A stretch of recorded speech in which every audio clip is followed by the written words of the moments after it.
جائیں جب تک لا ما قام الصلاۃ، جب تک وہ نماز کا اہتمام کریں نا، باقاعدہ اذانیں کلوائیں، مسجد میں جائیں، خود امامت کریں، اس وقت تک بغاوت نہ کرنا بھی جان ہے۔ مسلم اسٹیٹ ہے، نماز ہی چھوڑ دی ظالم، کیا ہے اسلام ان کا پھر؟ ارے آپ دیکھتے ہیں کہ حضرت ابوبکر صدیق رضی اللہ عنہ کا انتخاب جو ہے اس کے حق میں لوگوں نے یہی دلیل دی کہ جس کو یار اللہ کے رسول نے ہماری نماز کی امامت کے لیے آگے کیا تھا وہ ہمارا دنیاوی سربراہ نہیں بن سکے۔ اس وقت نماز یہ کمینوں کا کام نہیں تھا کہ مسکین غریب مسجد میں جائیں، نہیں، سربراہ مملکت کا یہ نشان تھا کہ وہ خود امامت کرے، اور میدان عرفات میں حج کے لیے وہ خود خطبہ دینے کے لیے جائیں۔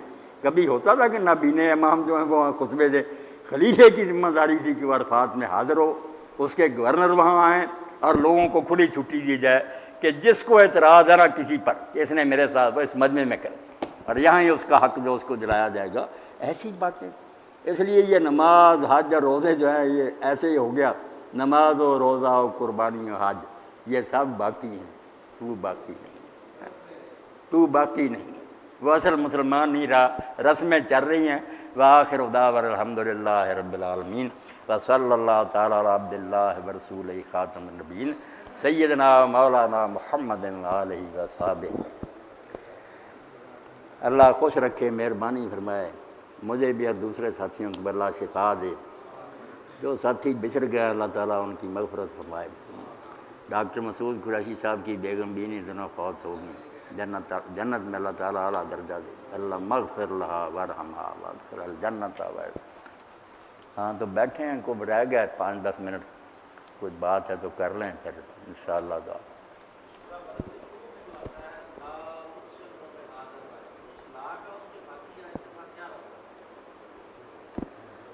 ہاں بیٹے نے پوچھا، کئی جگہ قرآن مجید میں آ جاتا ہے لا اقسم، تو اگر تو ملا کر ہی ترجمہ کرے تو پھر تو بن جاتا کہ میں قسم نہیں کھاتا، حالانکہ ہے وہاں قسم۔ تو یہ جو ہے نا پھر کسی نے کہا کہ یہ لا زائدہ ہے، فالتو ہی ہے، اس کا کوئی معنی نہیں، یہ بھی ظلم کی بات ہے، اللہ کی کتاب میں ایک شوشہ بھی زائد نہیں ہو سکتا۔ اصل میں یہ جو ہے نا ایسے یہ لا تھوڑا سا کہہ کر رک جائیں، پھر اقسمو بحاضر بریا، لا اقسمو، لا اقسمو بھی ہمارا لا الگ رکھنا، نہیں، اور آگے شروع کرنا میں قسم کھاتا ہوں قیامت کے دن۔ تو یہ نہیں جو ہے نا بات جو ہو رہی ہے کہ دین کہتا ہے اللہ ہے، قیامت ہے، کافر مانتے نہیں جی مر گئے تو کچھ نہیں ہونا، پہلے ان کی بات کی نفی کی جاتی۔ اتنی ناراضگی ہے اللہ اور اس کے رسول کو کہ یہ باتیں لا نہیں، جو تم بکتے ہو ایسا نہیں ہے، یہ ان کا رد ہے۔ پھر آگے بات شروع ہوتی ہے اقسم بیوم القیامہ ولا اقسم بالنفس اللوامہ، تو انکار کر کر کے نا کہ جو باتیں تم کہتے ایسا نہیں ہے، بلکہ صحیح بات یہ ہے۔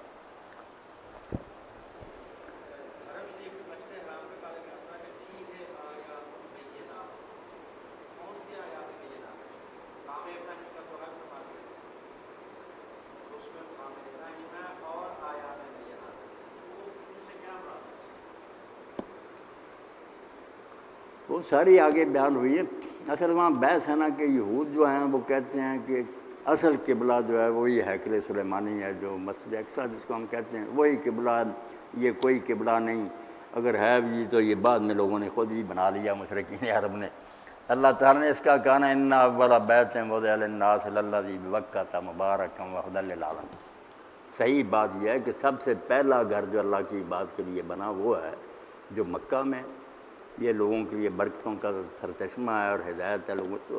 پھر اس کی دلیلیں دی نا کہ اگر وہ یہودی کہیں اس کا کیا ثبوت ہے کہ یہ پہلا گھر ہے، تو اس کا کافی ہے آیات مبینات، اس کے پہلا گھر ہونے کے واضح نشانات ہیں۔ ان میں ایک تو یہ کا مقام و ابراہیم۔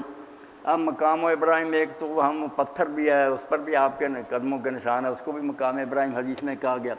مگر جیسے حضرت ابن عباس کہتے تھے رضی اللہ تعالیٰ عنہ، ان کے شاگرد مجاہد، کہ یہ مقام ابراہیم سارا حرم ہے، جو ہے نا پورا حرم یہ مقام ابراہیم ہی ہے، اور مقام سے مراد ابراہیم علیہ السلام کی رہائش گاہ۔